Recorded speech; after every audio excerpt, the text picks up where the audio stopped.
Everyone, कैसे हैं आप सब। मैं आशा करती होंगी आप सब अच्छे होंगे। तो आज हम पढ़ने वाले हैं repair of double strand DNA break. अगर आपके डीएनए में दोनों स्ट्रैंड पे ब्रेक हो जाता है तो उसको आप कैसे रिपेयर करोगे। ठीक है, तो कैसे हो सकता है, इसके बहुत सारे कॉज हो सकते हैं। देखो, जैसे आपकी आयनाइजिंग रेडिएशन हो गया, मतलब बेसिकली म्यूटेशन की वजह से होता है ना, आपके डबल स्ट्रैंड ब्रेक हो गया या सिंगल स्ट्रैंड ब्रेक हो गया आपके डीएनए में। तो जैसे आयनाइजिंग रेडिएशन, जिसमें आपकी एक्सरे बीटा रे आ जाती हैं, आपके ऑक्सीडाइजिंग एजेंट हो गए, जैसे कि आपके H2O2 होता है, रिएक्टिव ऑक्सीजन स्पीशीज़ होती है, हाइड्रोक्सिल रेडिकल्स वगैरह हो गए, या कोई रेप्लिकेशन की वजह रेप्लिकेशन एरर हो गया, तो इसकी वजह से क्या हो सकता है, आपका डबल स्ट्रैंड ब्रेक हो जाता है डीएनए में। और अगर हमने इन लेजन्स को रिपेयर नहीं किया, if these lesions were left unrepaired, तो क्या होगा, जो क्रोमोसोम है वो ब्रेक हो जाएगा स्मॉलर फ्रेगमेंट्स में, है ना। ऑब्वियसली रिपेयर नहीं हुआ तो नेक्स्ट जनरेशन में चला जाएगा वो, है ना। तो अब डबल स्ट्रैंड ब्रेक को हम कैसे रिपेयर कर सकते हैं। नॉन होमोलोगस एंड जॉइनिंग और होमोलॉजी डायरेक्ट रिपेयर, ये दो मेथड्स है जिससे हम रिपेयर कर सकते हैं। ओके, अब ये दोनों के दोनों pathway they differ in Fidelity and template requirement, दोनों का ही अलग है। अब करते हैं पहला वाला method, non homologous end joining. Non homologous तो पता ही चल रहा है आपको, इसमें नॉन होमोलोगस मतलब होमोलोगस क्रोमोसोम की बात नहीं हो रही है, नॉन होमोलोगस एंड जॉइनिंग। अब ये जो प्रोसेस है, process by which cell can repair strand breaks without the need of homologous template. तो वो तो बोला ही है कि नॉन होमोलोगस है, मतलब इसमें जो है, जो सेल है वो स्ट्रैंड को कैसे रिपेयर करता है, उसमें से होमोलोगस टेम्पलेट की ज़रूरत नहीं होती है। Okay, it often leads to insertion और डिलीशन ऑफ न्यूक्लियोटाइड। जब ये रिपेयर होता है तो इसमें कुछ बेस इंसर्ट हो जाते हैं और कुछ डिलीट हो जाते हैं, कुछ न्यूक्लियोटाइड आपके इंसर्ट या डिलीट हो जाते हैं, टर्म इंडेल, जहाँ पे आपका रिपेयर होता है eight the site of repair. Efficient तो बहुत होता है, लेकिन ये एरर प्रोन होता है। क्यों होता है आगे देखेंगे, ठीक है। इट इज़ व्यूड, इसको देखा जाता है एमरजेंसी सॉल्यूशन होता है for the repair of double strand break. Repair के लिए ये एक एमरजेंसी सॉल्यूशन है। कौन सा है, नॉन होमोलोगस एंड जॉइनिंग। तो आपको कुछ पॉइंट याद रखने हैं। एक तो इसमें नॉन होमोलोगस है, मतलब आपको इसमें होमोलोगस टेम्पलेट की ज़रूरत नहीं है। एफिशिएंट तो है लेकिन एरर प्रोन पाथवे है। दूसरी, it often leads to insertion और डिलीशन ऑफ न्यूक्लियोटाइड्स, जहाँ पे आपका at the site of repair. अब आप खुद सोचो, कोई बेस अगर आपका इंसर्ट हो गया या कोई चीज़ डिलीट हो गया तो उससे क्या होता है, फ्रेम शिफ्ट आपका चेंज हो जाता है ना, आपका होता है ना eight the site of repair. अगर कोई बेस अगर एक्स्ट्रा इंसर्ट हो गया है तो पूरा फ्रेम शिफ्ट हो जाता है ना। तो इट लीड्स टू इंसर्शन और deletion of nucleotides at the site of repair. Highly efficient है लेकिन एरर प्रोन पाथवे है। It is viewed as an emergency solution to the repair of double standard break. Clear. अच्छा, अब कैसे होता है पहले हम पढ़ेंगे, उसके बाद हम डायग्राम से देखेंगे। सबसे पहले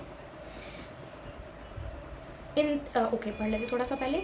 in this process broken ends are just apposed and rejoined by DNA ligation, generally with the loss of one or more nucleotide at the site of joining। ये तो मैंने बोला था कि लॉस होगा या एक से ज़्यादा न्यूक्लियोटाइड का लॉस हो जाता है। ठीक है, अब होता कैसे, अब ये देखते हैं। सबसे पहले क्या होता है, आपके जो ब्रोकन एंड्स होते हैं, सबसे पहले उनको कौन रिकॉग्नाइज करता है, कौन पहचानता है उनको, एक हेट्रोडाइमर। हेट्रो मतलब डिफरेंट है, डाइमर दो, है ना। Q70 एंड Q80 ये प्रोटीन्स आते हैं, अलग अलग है ना, 70-80 इसलिए बोल रहा है हेट्रोडाइमर। ये जो आपका जो ब्रोकन एंड्स है, जहाँ पे आपके एंड्स ब्रेक हो रखे हैं, डबल स्टैंड ब्रेक हो रखा है जहाँ पे, तो उसको कौन रिकॉग्नाइज करेगा, ये प्रोटीन Q70 एंड Q80। उसके बाद ये क्या करेंगे, Q proteins then recruit DNA PKCs, मतलब DNA डिपेंडेंट प्रोटीन काइनेसिस, और ये सीरिन थ्योरनिन काइनेज है, मतलब सीरिन और थ्योरनिन पोजीशन पे ये फॉस्फोराइलेट करेंगे। काइनेस का मतलब क्या होता है कि फॉस्फेट ग्रुप को ट्रांसफर करता है, राइट। ये रिक्रूट करता है DNA PKCs को। अब जब DNA PKCs क्या करेंगे, जितने भी आपके बाद के जो प्रोटीन्स आएंगे उनको to phosphorylate number of downstream targets including Artemis and DNA ligase 4, उनको ये फॉस्फोराइलेट कर देगा। ठीक है, अब फोस्फोराइलेशन बाय दिस काइनेज, अब जो डीएनए पीकेसी है उसके फोस्फोराइलेशन जब वो कर देगा तो उसकी वजह से क्या होगा, it triggers the recruitment of and processing factors. अब आपके रिक्रूटमेंट होगा आर्टेमिस, इसको भी इसने फोस्फोराइलेट करा था। किसने किया था फोस्फोराइलेट? डीएनए पीकेसी ने किया था, है ना। तो आर्टेमिस आपका फोस्फोराइलेट होगा।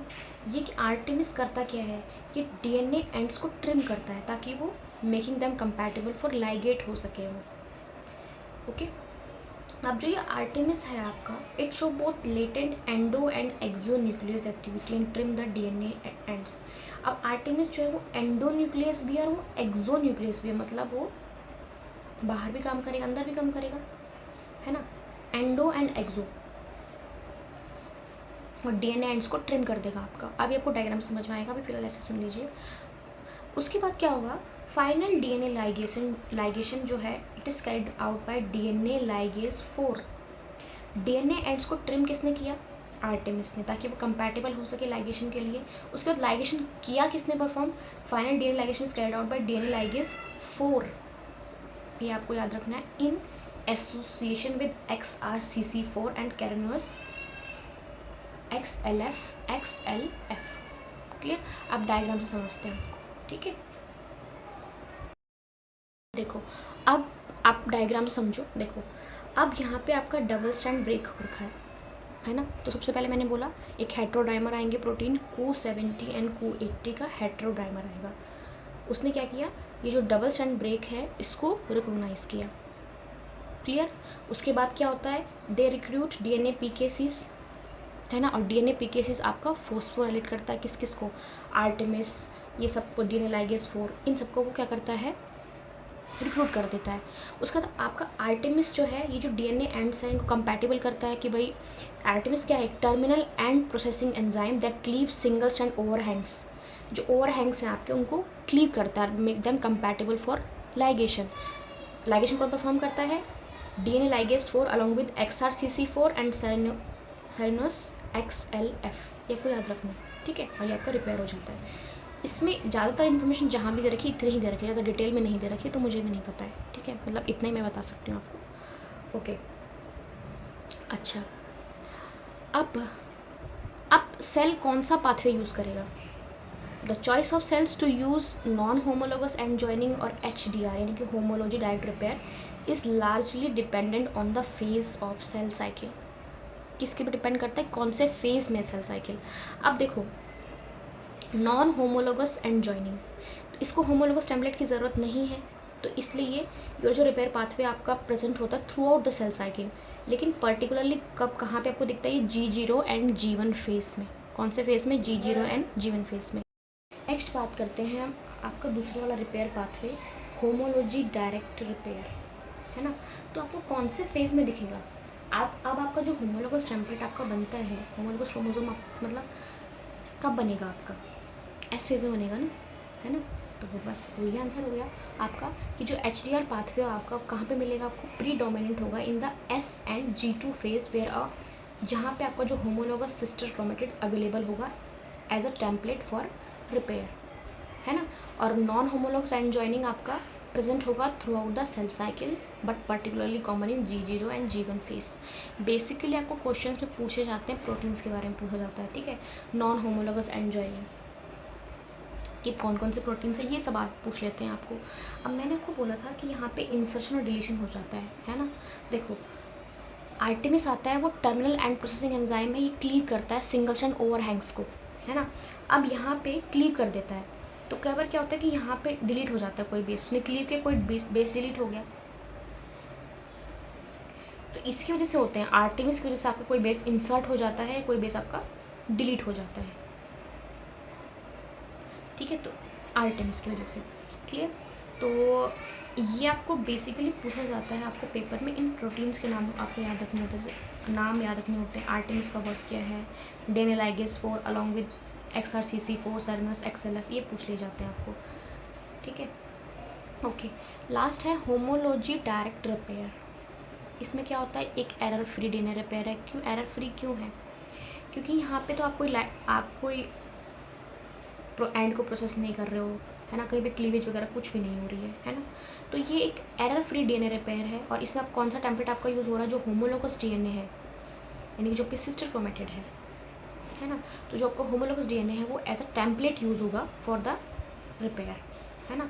सो it is a process of homologous recombination, जहाँ पे आपका जो डीएनए टेम्पलेट होगा वो is use to provide the homology necessary for the precise repair of a double strand break repair. ये आपको यहाँ पे डबल स्ट्रैंड ब्रेक हो रखा है, यहाँ पे आपका होमोलोगस डीएनए टेम्पलेट आया है ना, और इसने पूरा का पूरा स्ट्रैंड क्या किया, रिपेयर कर दिया आपका, है ना,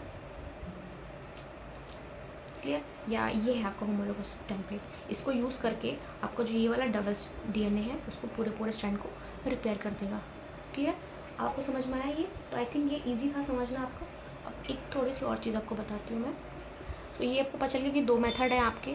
ये आपको पूछ सकते हैं कि किसकी वजह से आपका डबल स्ट्रैंड ब्रेक होता है, जैसे म्यूटेशन में रेडिएशंस हो गई, ये सब की वजह से डबल स्ट्रैंड ब्रेक आता है आपके डीएनए में। और कौन से 2 मेथड रिपेयर करने के लिए आपके पास, एक है नॉन होमोलोगस एंड जॉइनिंग और दूसरा आपके पास है homology direct repair. Error prone कौन सा है, एरर फ्री कौन सा है, ये पूछ सकते हैं। So this is error free और वो है एरर प्रोन, ठीक है। अभी थोड़ा एक्स्ट्रा है, मे भी पूछ सकते होंगे। एक ब्लियोमाइसिन है, एक एंटी कैंसर ड्रग है, ये करती है, it cause breaks in DNA, ठीक है। जैसे ionizing radiation and agents like bleomycin that cause DNA to break, जिसकी वजह से आपके ब्रेक होते हैं डीएनए में। तो मैंने बोलता ना आयनाइजिंग रेडिएशन की वजह से हो रहा है, ऑक्सीडाइजिंग एजेंट्स की वजह से हो रहा है।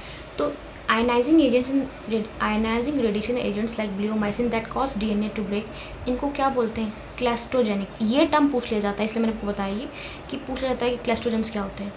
तो which cause breaks in DNA, that is clastogens, ठीक है।